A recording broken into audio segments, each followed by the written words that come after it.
Jóhann, þú hefur nú ekki oft komið hingað og rúlla Valsmönnum svona rækilega við það?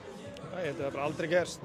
Þannig að bara mjög góður leikur í okkur og varnarlega bara mjög góðir og bara, já, nánast bara skilur alveg sama í hvað hornin litið. Við vorum bara mjög góðir og varnarlega bara höldum við í einhverjum 55 stigum, þannig að mest upp 38, þannig að þetta, já, við vorum bara mjög góðir og bara mikil og góð orka í liðinu, þannig að ég er mjög sáttur.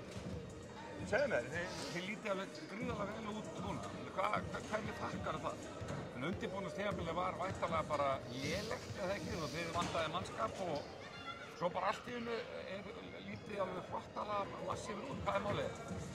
Eins og ég sagt einhvers staðar áður að við erum alltaf búin vel að því að vera svona bara vera bara með svipaðan grunn að voru með í fyrra og bara undanfarin ár, svipaðan kjarna og en skilur við náttúrulega eins og þetta snýst núna bara skilur við að njóta þess að bara ferðalagsins og taka þátt í þessu og reyna að vera betri með hverjum leik sem lifir og vera bara að reyna að finna stöðuleika sérstaklega varnarlega og við höfum átt svona frammistöður eins út á Álftanesi og svo hefur við dottið niður á mjög bara plan sem fyrir neðan meðalag, þannig að skilur það bara nummer 1, 2 og 3 hjá okkur að þó svo það skilur það ekki, við erum ennþá í október, þannig að við erum bara eins og segi. Þú ert að báða fætur á jörðin alveg? Já, algjörlega, og þetta valslið áttur að vera betra, þannig að skilur þetta bara eitt leikur einu og bara en við erum mjög ánægðir með það sem við erum að sýna, þannig að það skemmtilegra að tapa heldur en að vinna, þannig að þetta bara það lofa góður. Skemmtilegra að tapa en að vinna? Vinna heldur en að tapa vinna heldur en að tapa. En segjum við kannski aðeins í lokið, það var ný leikmaður í borgaralegum klæðnaði, Æsir Kotton, hvernig kom til að hann komið til ykkar?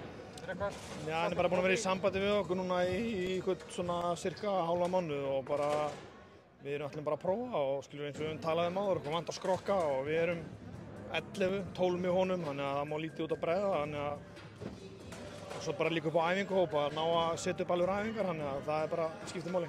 Þetta kemur kannski heimskuleg spurning, en hvort er betra að vera með öflugan hóp upp á að geta verið með góðar æfingar eða geta tekið góða leikmenn inn á vörn? Hvort er mikilvægt? Það helst í hendur, held ég bara. Ég ekki alltaf verið á því að það er heldur ekki eins og íslensku körfubolti spilast með 1 leik í viku, þá heldur ekki gott að vera með ómarga. Það skilur við en við þurfum eins og það skilur maður verður að taka það inn í reikningina, það getur alltaf eitthvað gerst og bara til dæmis eins og í síðasta leik og Kane ekki með og Khalil dettur út, og þá þurfa menn að vera búnir að fá að smakka gólfið. Valsararnir, þetta var svolítið óþægilegt, þeir eru með svolítið hátt lið, hávaxið lið og þannig að það var svolítið erfitt fyrir okkur að rúlla í dag en það var ekki að sjá?